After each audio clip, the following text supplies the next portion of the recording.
you go.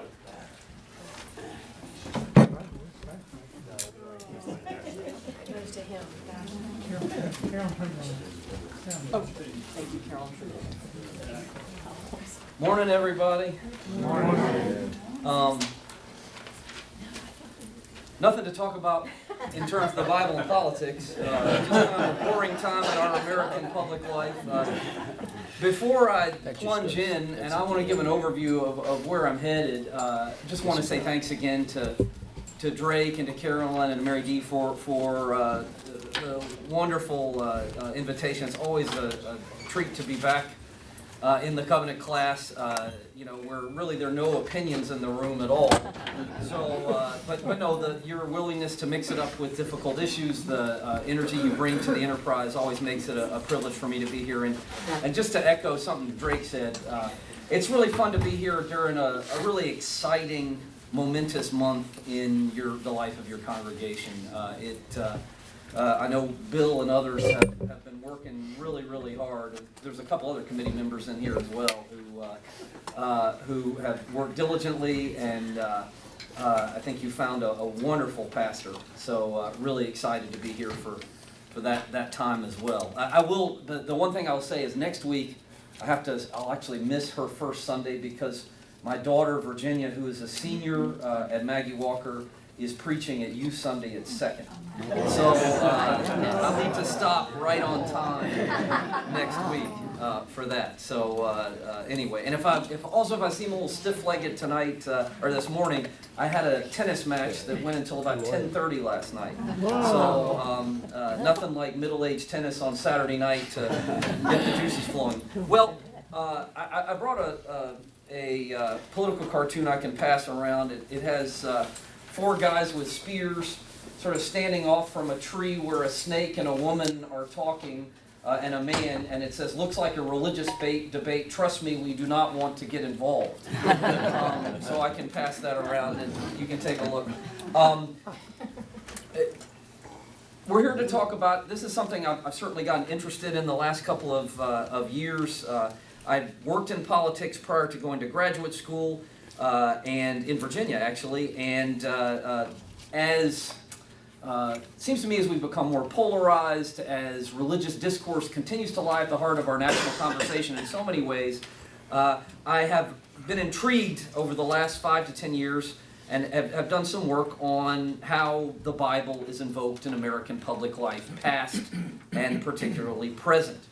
And as a biblical scholar, it also seems to me that those of us who are ensconced in the ivory tower need to do a better job of thinking about public square life and issues and not be so siloed in our the subspecialties in our field that we do not pay attention to what's going on.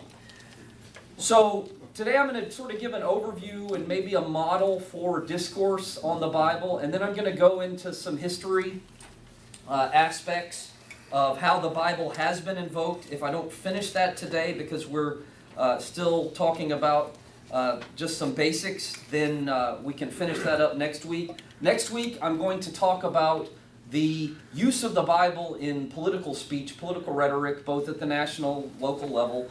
I had a project a couple of years ago where I went and read every single inauguration speech that had ever been given and tracked how often the Bible was invoked either directly or indirectly. It was fascinating. It's fascinating how much it was invoked in the first half of our nation's history and how little it has been more recently. And then we have a renaissance over the last 30 years. So we'll talk about that next week. The following week, I'm going to talk about more descriptively than critically one of the more odd alliances in American political history, and that's the alliance between President Trump and the evangelical community, and what I see at work there. And so we won't have anything to talk about that week either. And then the final week, I'll talk about some practical, sort of community-oriented ways of using the Bible in public life, which will dovetail with a little bit with what I'm going to start with now.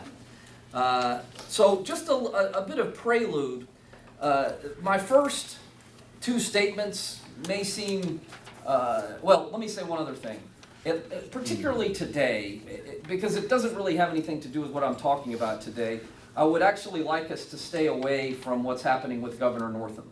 I think we need to get a bit more perspective on it. It's not particularly pertinent to what I'm talking about today, so I'm not going to go there in case you were wondering.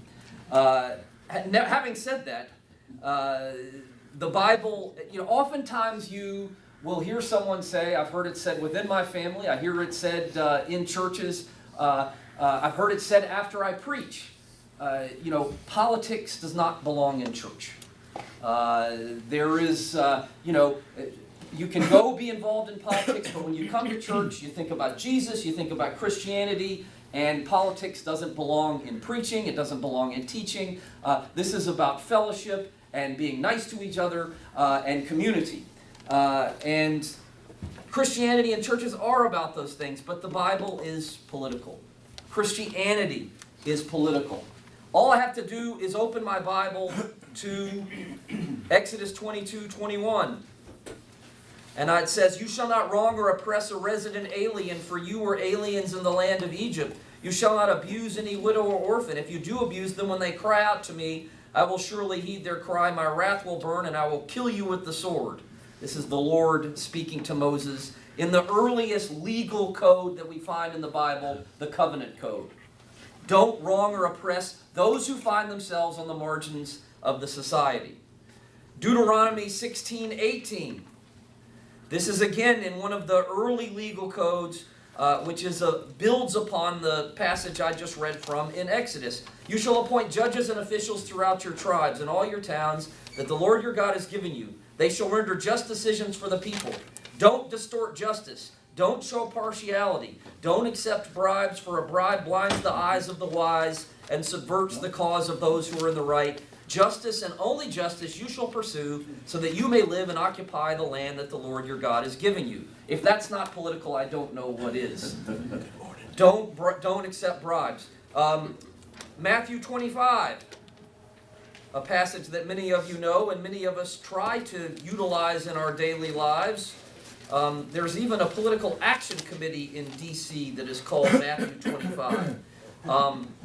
When the Son of Man comes in glory, he will ask, "Come that you were blessed. I was hungry, you gave me food. I was thirsty, you gave me something to drink. I was a stranger and you welcomed me. I was naked and you gave me clothing. I was sick and you took care of me. I was in prison and you visited me." Finally, Romans 13, a passage that has had a long, interesting, and at times tragic history in the course of human events. This is Paul speaking in the letter to the Romans on government authority. "Let everyone be subject to the governing authorities, for there is no authority except from God, and those authorities that exist have been instituted by God. Therefore, whoever resists authority resists what God has appointed. Those who resist will incur judgment." I've heard this verse invoked in Twitter 5 times in the last couple of weeks. For people from across the political spectrum. Now, we can argue, and we should argue, what is the best policy prescription as Christians to address the various passages I just read, among others.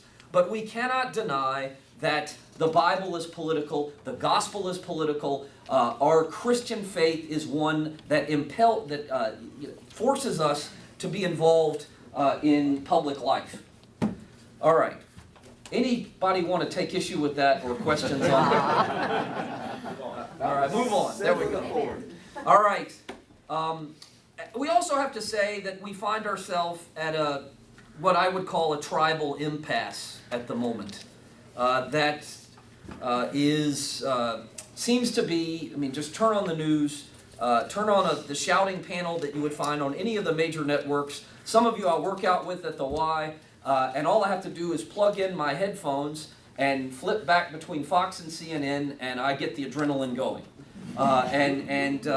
That's because there's a constant 24/7 debate going on that falls largely along tribal lines. In one of his farewell speeches, Senator Jeff Flake, who just retired, did not run again, said, "Tribalism is ruining us. It's tearing our country apart. It's no way for sane adults to act." It's surely the case that we've experienced bouts bouts of intense social strife since the American Civil War in 1861. I was born just after the assassination of Martin Luther King. Many of you lived through the 60s during raging street battles over civil rights in Vietnam, and yet this moment in a large sense feels worse. Less violent, but more broadly divisive. There's a breakdown happening between us, between our institutions, between the president and the political party opposing him, and it's happening at the national and the local level. We can't find common ground on which to respectfully disagree. The other side is simply the enemy. We shout at each other on television. We unfollow each other on Facebook. We fire verbal mortars at each other on Twitter, and now everyone is on the digital battlefield, not just politicians. I would argue this also feels worse than divisions over Vietnam and civil rights, because during this, and I'm borrowing here in this point from Tom Friedman, there were three forces holding us together back then that are missing today. And they are a growing middle class. At the time of the civil rights movement in Vietnam, it was still possible in many localities for someone who was non-college educated to work for one company, get a pension, and live comfortably through, in that time, but now his or her days, and to provide for his or her family. That, through globalism and a variety of other propellants, has been lost in many communities. The Cold War was another thing that bound us together. The fact that there was a common enemy gave a sense of solidarity and purpose that no longer seems to be evident. The other thing that has happened is, and this is Friedman talking, that the rightward drift of the Republican Party, and for some Democrats, the leftward drift of some in the Democratic Party. So the fact that centrism seems to have gone out the window in many circles is another factor he cites. So we move from politics to tribalism. And we can cite several examples of our tribal impasse over the last couple of years. Certainly the election of Donald Trump, but also the Supreme Court fights over Merrick Garland and Judge Kavanaugh would I think, stand as examples, however you come down on that. There's a good book that is examining this from a Christian perspective. She's someone who I think was going to come and talk, but did Dinah Butler-Bass ever come? No, okay. Well, it'd be good to get her back because she's really thinking about this, and she's a dear friend of mine. She's written a new book called Grateful, in which she talks about the need for a return to gratitude and community. But she addresses this polarization and tribalism, saying that it's perverse in our culture. It revolves around who controls the political and cultural levers in American society. And that, quoting a theologian, if we tend to imagine power as a pie, either very big or very little, we tend to think in terms of some having more and some having less. One person's gain is another person's loss. And what's happened is that we've decided for our particular tribe, only the whole pie will suffice, nothing else will satisfy. We want to win the argument, win the next election, win the daily spin cycle. So in such an environment, everything has become politicized. From where we live, to the restaurants we patronize, to the sporting goods we purchase, to who sings the national anthem at the Super Bowl, and whether it matters. There's no middle ground, no room for compromise, no possibility that our side, whatever side that might be, could ever be wrong about anything. And in this toxic environment, social progress and especially getting to some of the more vulnerable groups in the society are much more difficult. So the question then becomes, what stops it? And I think, I'm borrowing from Friedman again, he says, only when those who come together and vote for lawmakers who have the courage to demand to stop it. Now, right now, not just when they're leaving office or on their deathbeds. I always found it that for many politicians of all stripes, the speech that I remember the most from them is the one they make when they're finally retiring, and they can speak what's actually on their mind. And I've been very moved by some of those speeches from some of the retiring senators, particularly the two senators who retired from Tennessee and Flake. What was the guy's name from Tennessee? Corker, yeah. So now, maybe this is naive, but I want to come up with some practical solutions, and that we'll talk about in coming weeks. Some of you may know the seminary has a journal, Interpretation, and we just came out with an issue on faith and politics, which I will be leaning on heavily. And if you want me to bring you some copies, if anybody would like to purchase them for a nominal rate, I will do so. There's several essays, one by Joel Kaminsky on how wealth and poverty is addressed in the Old Testament and how that might be applicable today, especially thinking about healthcare. Another that I will use in some detail in a couple of weeks when we talk about Donald Trump and evangelicals. And one I'm going to talk about in just a minute, in just a second, by Mike McCurry. Mike McCurry was Bill Clinton's press secretary in his second term, and is now a seminary professor at Wesley Seminary in D.C. Be a wonderful person to have down here. We're going to have a faith and politics forum at the seminary, and I'll let you know when it's going to be. It'll either be later in the spring, more likely early in the fall. Tim Kaine has agreed to participate, as has Bill Mims, who's the justice on the Virginia Supreme Court, and I'm trying to get Professor McCurry down as well. All right, so he talks about a golden rule for politics, which I'll say in a minute. And then finally, Tim Kaine wrote, along with another author who's a theologian or a church historian, Tim Kaine wrote a spiritual biography of his time in Honduras, and how that's impacted him as a public servant, which I found really interesting. So I can pass this around, and you can take a look at it. I have 2 copies today. So Mike McCurry wrote, he talked about the erosion of political civility. And we can talk about what civility means. Some people think it's a dirty word now. It means being nice and covering up difficult truths about where we are. But he talked about the tribalism that I just alluded to. And one of the things he says is that he feels somewhat responsible for that in a minor way. Some of you may remember, McCurry was press secretary when all the Monica Lewinsky stuff came out, and he actually handled that from his vantage point and his position with some class, and really, I think did a good job navigating what was an impossible situation.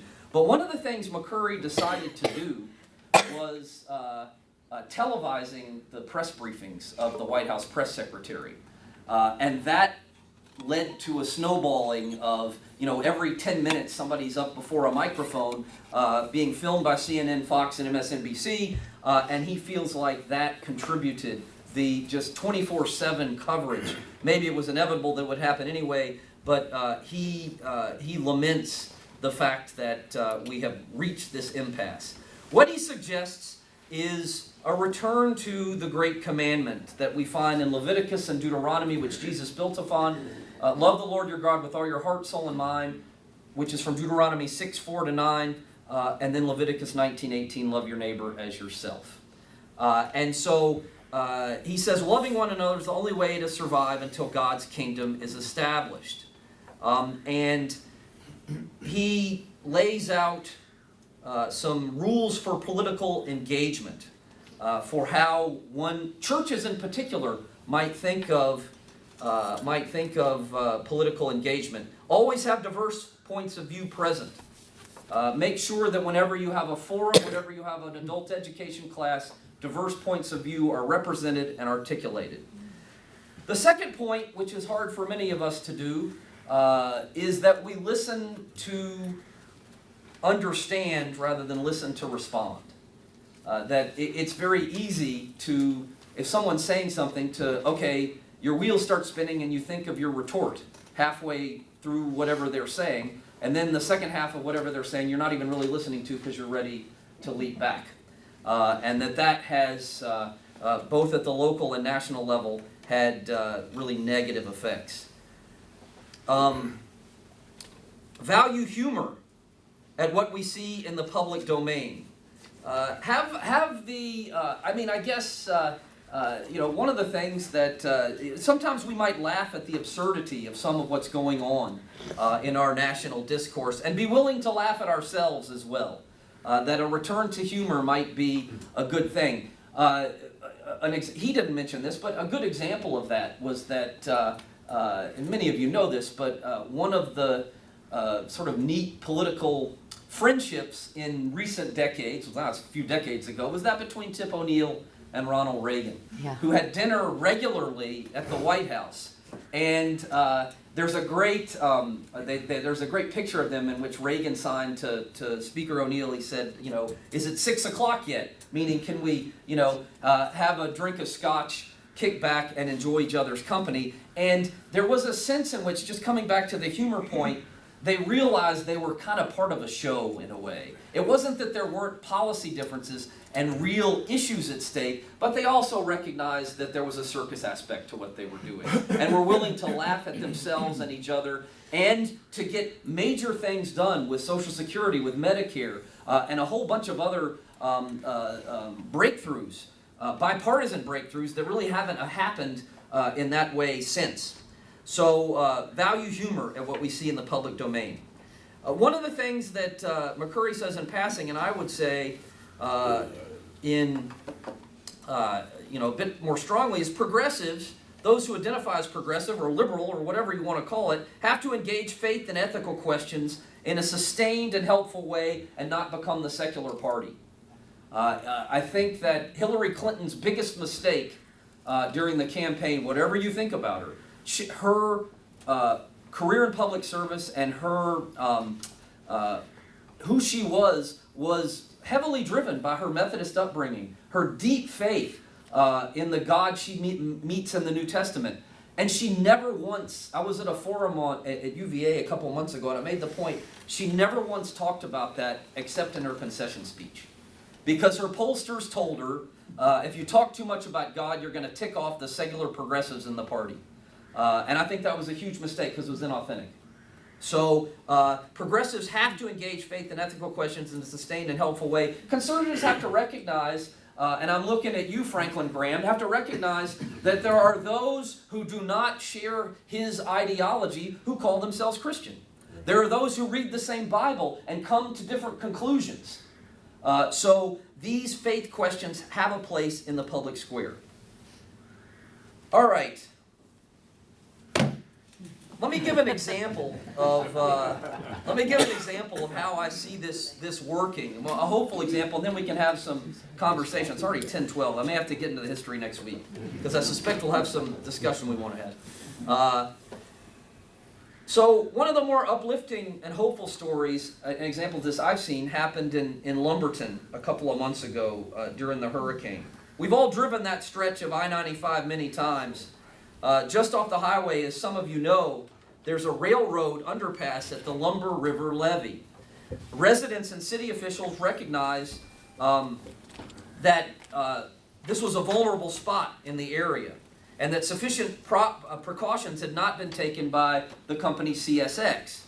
So when Hurricane Matthew had spilled into there, this was maybe 2 years ago, as a result of this weak point in the infrastructure when it struck. So before Florence came and the torrential rain struck Lumberton, calls went out on Facebook that help was needed in putting sandbags in to minimize the damage.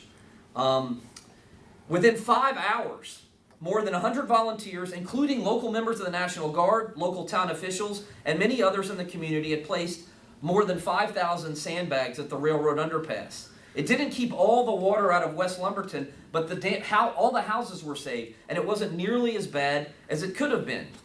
A Democratic governor and a Republican state senator in North Carolina came together using social media to identify a problem and seek an immediate solution. No one asked what political party the volunteers belonged to, or who they voted for in the last presidential election, or who they were planning to vote for in the midterms. And so, to me, this was an example that social media, bipartisan cooperation, a belief in the truths of the passages I just read from Scripture can play a positive role in our lives. Similarly, some of you will have heard of Operation Airdrop out of the Raleigh, Durham, and Charlotte area during the hurricane, where pilots with private planes who had been collecting emergency supplies such as generators, bottled water, diapers, were flying them in to Wilmington and outside of Wilmington to provide much needed supplies. So these examples, there's examples in Richmond as well, bring to mind the Shakespeare play Troilus and Cressida. Ulysses says to Achilles, "One touch of nature makes the whole world kin."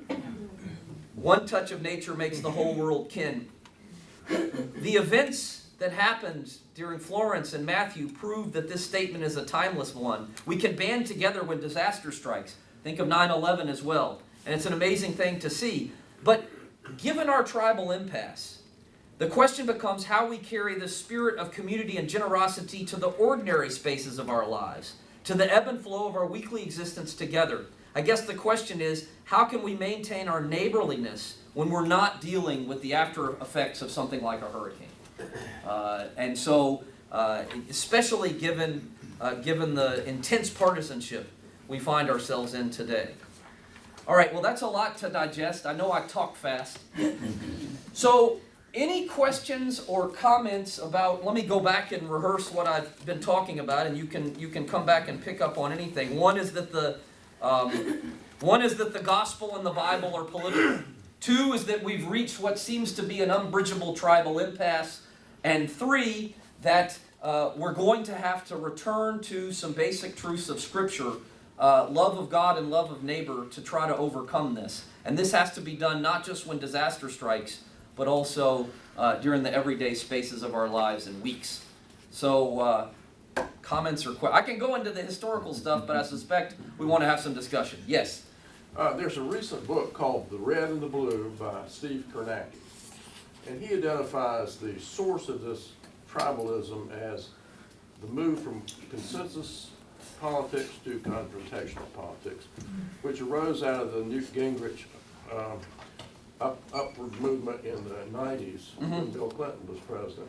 He first used confrontational politics against his own, then he used it against Clinton's, ended up in a shutdown of the government in 1995.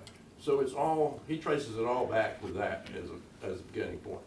That has been a thesis that has been advanced. One of the things that happened during that period was that's when C-SPAN started, and there was a one of the things Gingrich did was he began to question people who weren't in the House chamber and pretend that he was having a sort of House of Commons kind of debate with that, and made his mark by being that way. I guess. I see merit in what Kornacki is asking. I think there's a flip side to that, and whatever we want to call it, we'll get into this in subsequent weeks.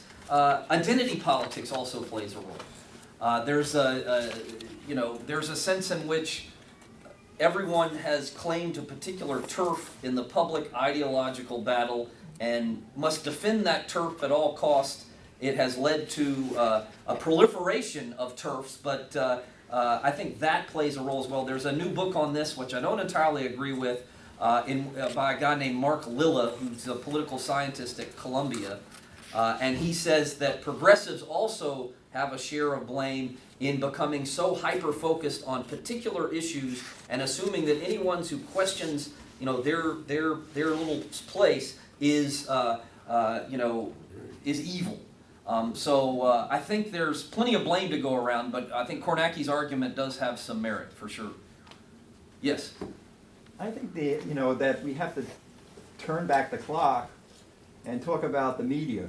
The media is playing everybody against each other. Right. If you go back to the 1950s, when we used to listen to the news, there was 15 minutes of world news on 2 or 3 channels. They talked about just, whatever the headlines were. They didn't get into a long dissertation about things.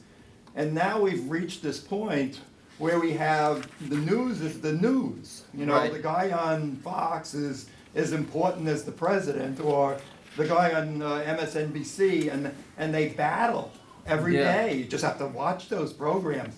They battle each other constantly, yelling at each other almost. Yeah. And I think that's where we've come to. The polarization comes from from this media buzz that we get all the time, and not from, if you go back to the 1950s, probably there was polarization, but no one talked about it. You know, Right. the guy who was working in the steel mill didn't talk about how he felt inside. He kept it to himself. Right. He said, you remember how people talked about politics. You never spoke about politics. Right. Oh, and it also deserves to be said there were only 3 networks. Right. So fewer sources of news, older sort of avuncular white men reading the news every night. And that's exactly what the reading. They took a piece of paper, Yeah. they read the news for 15 minutes, if people remember that, and that was it. That was the end of the day. And if you didn't miss that, you didn't even know what went on. Well, Yeah, there's but a lot of us don't want to go back to the 1950s. I didn't say you wanted to. I'm just saying here we You kept are. saying, let's go back to the 1950s. Let's not go back anywhere because we're already here. But they had editors. One thing that's cool, there was editing. yeah. There was some managerial control, and it wasn't always this guy's opinion. Right. Well, I think one thing that's happened too is that we've reached a point where. Well, let me read a quote by Friedman that gets at your point. Just to take Friedman, What? for instance. Friedman. Well, let me is read a the quote known- first. Let me read the quote first. Democrat. Well, when I look at all the people today, well, this is a fair quote though. When I look at all the people today who are propelling their political careers and fattening their wallets by dividing us, I can't help but wonder: do these people go at home at night to some offshore island where none of this matters? Do they really think their kids aren't going to pay for the venom they sell and spread? Don't worry, I know the answer. They aren't thinking, and they aren't going to stop it. I mean, there is a sense in which one of the things you're arguing, I think, is we're being played. And, Absolutely. Yeah, and so Yes. There is a sense in which those who are network executives are laughing at us at the Hamptons, as they summer. And I think there's truth to that. At the same time, Eon didn't. Do you want to make a larger statement of your point? One of the things I think was implicit in what she was saying was the proliferation of news outlets, social media, and civil rights have led to more voices at the table. And that was both a necessary and important step. I think we can distinguish that a bit from tribalism, though, and to say that diversity of voices is a good thing. Polarizing tribal, just invective is not. Yeah. Where is the truth in all this? If the ultimate goal is the truth, where is the truth going to ever come? Well, that raises the whole point of this series, at least in my judgment, and that is, so for us as Christians, we can't bracket our faith convictions, so we return to Scripture and we try to utilize it in a way that is hopeful and prophetic and true to what Jesus and the prophets and the law would have us do. And so, that has to be our source of truth. And for that reason, I don't think we can or even should try to bracket our faith claims from public square considerations. Yes, we have separation of church and state. Yes, we have religious freedom. Yes, I think we should celebrate and be in conversation with those of other faith traditions. But that does not mean that when we talk about truth, we should bracket the golden rule. I think it has to be at the heart of how we engage in the public square. That has to be our truth, and that was the point of the McCurry essay. Now, there's problems with what one means by truth and how one invokes Scripture, and I may get into this today, but it may more likely be next week. What happens when we do what's called proof texting, and we take individual verses to justify insidious practices. The most famous in the United States, of course, being the justification of slavery in the South. And Union Seminary, where I teach, has a very shameful legacy in this regard, as do many other spots in the South. So we will talk about that as well. But yeah, I think truth has to come from a return to some basics that we find in the Gospels. Other thoughts or comments? Yes, Stuart. I'm going to call it a phenomenon that I've encountered recently, both in conversations with folks and in letters that I write to news reporters or editors or columnists, and the reaction I get. The phenomenon is that, and these are my words, not theirs, that it's okay to elect bad guys if they have taken the right position Yeah, on an issue, right, because the end justifies the means. yes, And I've had people say to me, I voted for that guy, I don't like him at all. right, He's not honest, he's not decent, but he stands for the right things. So now that's a whole different approach. and it's a really interesting point that you make, and one that I'm going to get into. You want to make a point on that?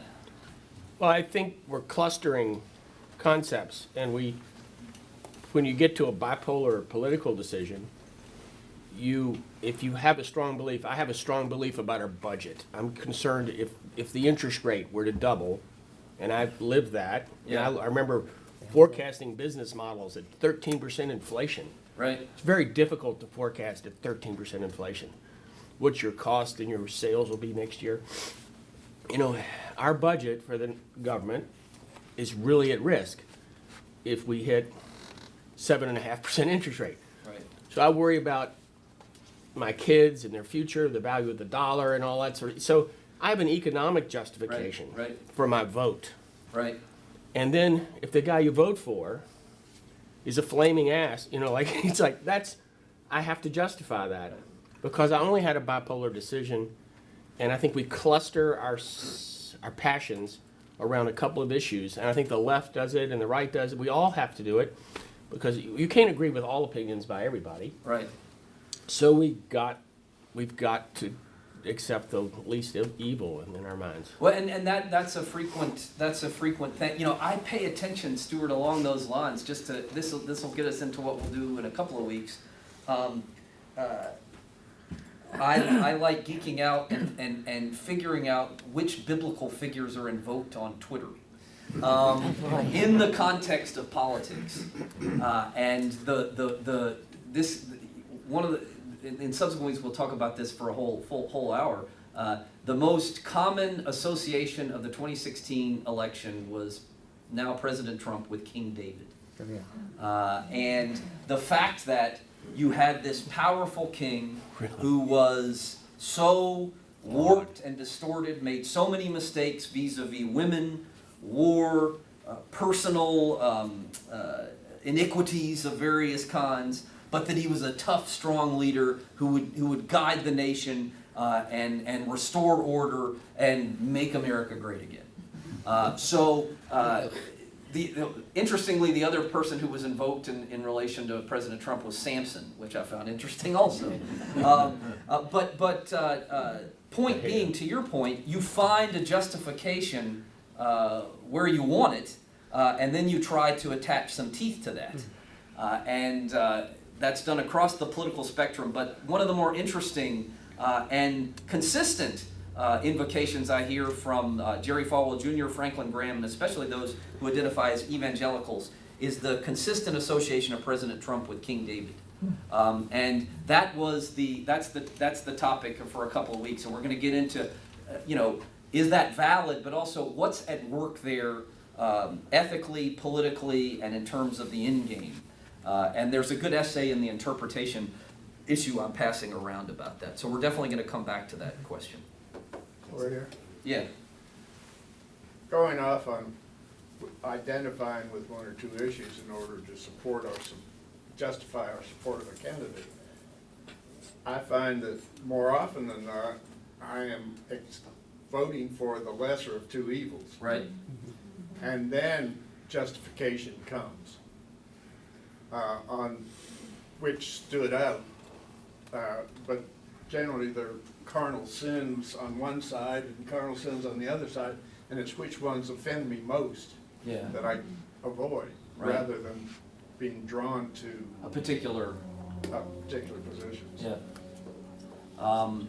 But it's easy to be blind to the guy's sins of the guy you voted for. It's just once you committed to a path, then you start to get blind to his sins. Right. And I think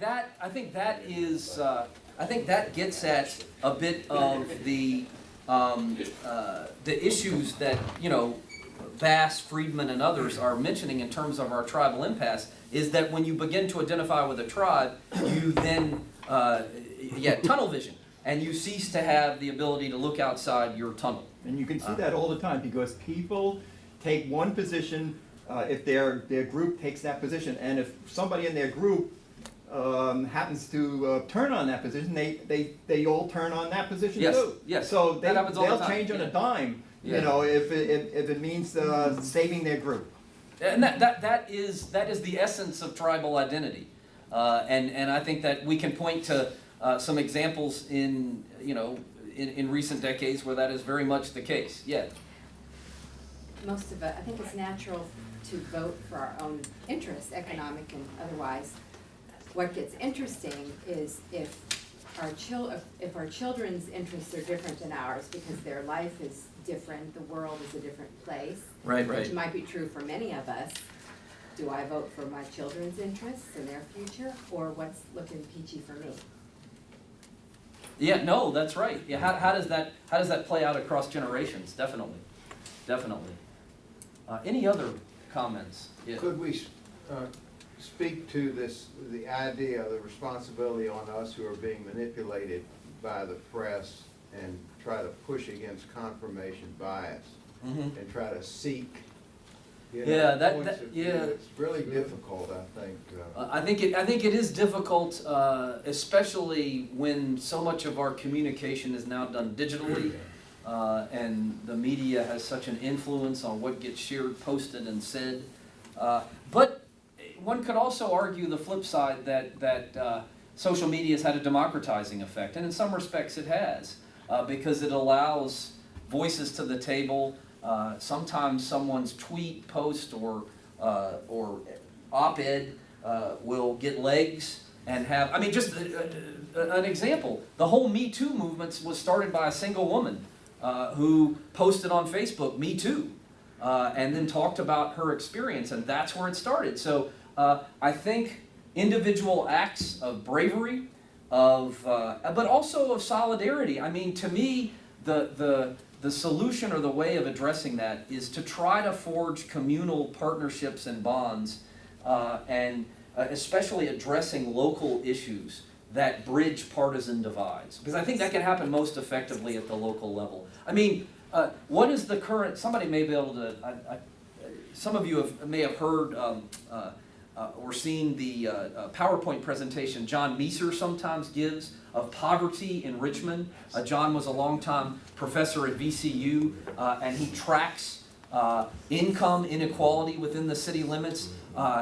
Within the city of Richmond, I think 35% of children are now below the poverty line, which is just inexcusable.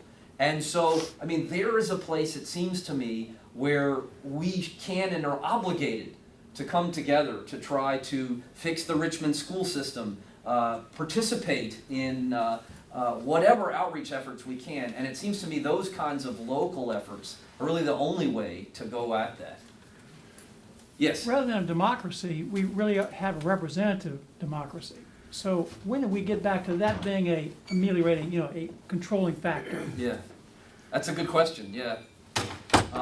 Well, Because everybody's playing it on Twitter like it's democracy Yeah. with the referendum on every topic. yes. We don't want that. No. We want people we trust to go forward and then make the decisions. Well, if we're going to do it that way, which is the way that it was set up, we need more town halls, we need more opportunity for interaction with elected officials. And now, a lot of officials are more reluctant to do those because everybody's got a phone and they don't want to get caught in a gotcha moment. You'll remember, voted for him or didn't. The biggest mistake Dave Bratton made was to avoid going and doing town halls. I think, if he had been, and if he'd showed a sense of humor, if he'd been willing to face his constituents, he wouldn't have gotten so much backlash. And so I think that was a real mistake he made. I think you're absolutely right. He dug his own grave. What was it? I said he dug his own grave. Yeah, I think, there's truth to that. And to an extent, rightly so. Yes. Well, I do want to get into, let me preview, I'll spend about the first half next week on some history, and then we'll go into presidential stuff. I know it's time to stop, but the Bible and politics have always been intertwined in American public life. When the first settlers came from Great Britain, They wanted a better understanding of Scripture, and they felt that this would lead to a more harmonious society. They wanted to restore the spiritual integrity and the public virtue of Christendom in the eyes of one puritanical reformer, and create a new faith separated from what in their judgment was the evils of the Catholic Church. And both in Virginia and in the northeastern colonies, the efforts they were making, they saw as a new exodus, as making a new way for them to practice their faith. So religion, the Bible, and politics have always been intertwined in American public life. And I'll get into that next week a bit more. I'll talk briefly about how this was echoed in preaching in the North and in Virginia during the period around the Revolution, but then I'll spend a bit more time on the Civil War and talk about how the Bible was invoked then, and then we'll go into some presidential rhetoric. In terms of books, I may not bring all of these next week, but there's one really good book that I recommend that's a good short read. It's called The Civil War as a Theological Crisis by Mark Noll, N-O-L-L. He is a professor of American religious history at UNC Chapel Hill. Apologies to the Duke fans. No apology, miss. Okay.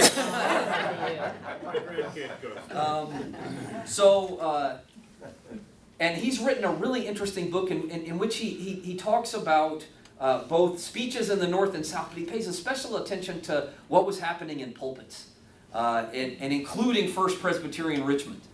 So it's a really interesting read. So I'll get into this a bit more next week and talk about Union's legacy in this regard as well, and then we'll jump into how the Bible is invoked in national presidential rhetoric. So lots to discuss. Everybody enjoy the Super Bowl. Oh, we still have 10 minutes? Okay. I thought I had to stop at 10:35. No, you got 10:45, okay. 10 more minutes if we want to continue, otherwise we can break. Okay, I'll keep talking. Okay. I thought it was 10:35. Okay, I've got more to cover. Let me start. Does anybody have any comments now? If I've said I was going to get into the history, let me do that just for a couple of minutes since we've had some discussion. So during this period in earlier period, there was a movement in what we might call biblicism. And that one of the reasons for coming over was to live by the Bible alone, and that this gained greater currency in the colonies than in England.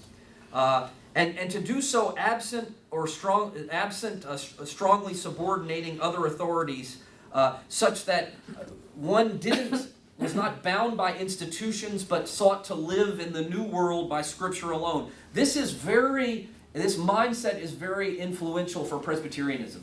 Because if you look at our Book of Order and the great ends of the church, we are a tradition of sola scriptura, a priesthood of all believers, that we come together collectively to reflect on the Bible, and there's no pope, there's no college of cardinals telling us what we have to believe. It's us. Your new pastor, myself, we're not the final, we're not the final adjudicating matter on how the Bible should be interpreted. We're just part of the conversation along with you. And that has always been at the heart of the American political conversation on the Bible and society. Some believed that there were some who were more separatist and some less so. There was an Anabaptist tradition that is still alive in some religious traditions in the U.S. that believed that biblical Christianity demanded separation. And some in Pennsylvania and elsewhere decided that you had to separate completely. This is certainly at work among Mennonites and Amish and other believers who have a more separatist mentality. But at the heart of the culture was a conviction that Scripture was a guidepost for life and that it spoke to the most basic human needs. There was higher literacy rates in the New England area and a concentration of Puritans, more printing capabilities and colleges than we had in Virginia. But at the same time, in both places, there was this firm belief in the significance of the Bible. Preaching among Protestant clergy used the Bible to proclaim the way of salvation, to urge parishioners to live godly lives, and to explain day-to-day phenomena in terms of divine revelation. It's always been the case that Scripture has been invoked in American preaching and American public life to say that the Bible is your guidepost to salvation. You must live a godly life, and whatever's happening in the current week or milieu, especially in earlier points in American religious history, should be explained through turning to the Bible. For example, New England clergy lifted up British liberty against the aggressive tyranny of Roman Catholicism during the French and Indian War. Once the Revolution broke out, those on both sides invoked Scripture, just as in the Civil War, to underscore their position. There is one particular thing that we have to note that took place that had a really fundamental impact on religious life during this period, and that's what was known as the curse of Ham. In Genesis, do you remember the story in Genesis after the flood? What happens to Noah? He's a grape harvester and he gets drunk. So, right after this great flood, I guess I would probably have a glass of wine or two as well if I'd endured what he had. But Noah, man of the soil, was the first to plant a vineyard. He drank some of the wine and became drunk. He lay uncovered in his tent, and Ham, the father of Canaan, saw the nakedness of his father and told his brothers outside. Then Shem and Japheth took a garment, laid it on both their shoulders, and walked backward and covered the nakedness of their father. Their faces were turned away. They did not see their father's nakedness. So, clearly, if you've ever seen or been someone passed out drunk, there's an effort by the two brothers to cover their father without looking at his nakedness. When Noah awoke from his wine and knew what his youngest son had done to him, he said, "Cursed be Canaan, lowest of slaves shall he be to his brothers." He also said, "Blessed by the Lord my God be Shem, and let Canaan be his slave. May God make space for Japheth, and let him live in the tents of Shem, and let Canaan be his slave." So Canaan is the first, or Ham, who's the father of Canaan, is the first to see the nakedness of his father. The text, the Hebrew is very cryptic here, and it suggests that perhaps he didn't immediately go and get the cloak to preserve his father's modesty. Wait, am I being recorded? I forgot. I'm in trouble. I completely forgot we're recording. There's the light. Oh man, well, talk about social media. This will be posted. So, all right. So during this interchange, this became the paradigm for the justification of slavery in the American context, that African Americans were associated with Ham. And the actual text is what we call an etiology, means it explains or justifies something about the way the biblical writer wants it to be. It explains the beginning of something. Oftentimes, biblical place names, where Jacob or Lot or somebody else in Genesis does something, explains why a place gets its name. This explains why, in the minds of the biblical writer, the Israelites were able to come in and take over from the Canaanite tribes. It has nothing to do with race. It has nothing to do with chattel slavery, and yet this text and what was known as the curse of Ham in American preaching, starting in the Revolutionary War period, colonial period, and certainly up through the Civil War, became emblematic of the inferior status of African Americans and the justification. This was put together with texts justifying slavery, and it became, you could just refer to Ham and everybody knew what you were talking about.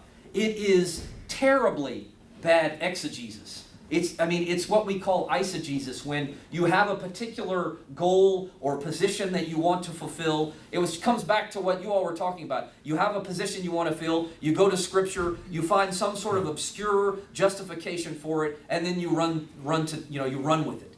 But the significance of this passage in American history and the way in which the Bible was interpreted, another term for this is called proof texting. We take a verse, We put it up on stilts. We walk it around out of its context to justify whatever position we had. And so when I get to next week and I talk some, I can jump to the Civil War next week. Keep this, go read Genesis 9 again, and keep this passage in mind as you do so. Now I have to stop. Yeah. I'm glad. So now I can do more next week with the Civil War and with American presidential rhetoric. Thank you. Now I know I can go till 10:45 next week. Yeah. Except Next week you better- Next week I can't though because I have to leave to go to Houston. Sandy's always taking care of me. All right, so, very good. All right.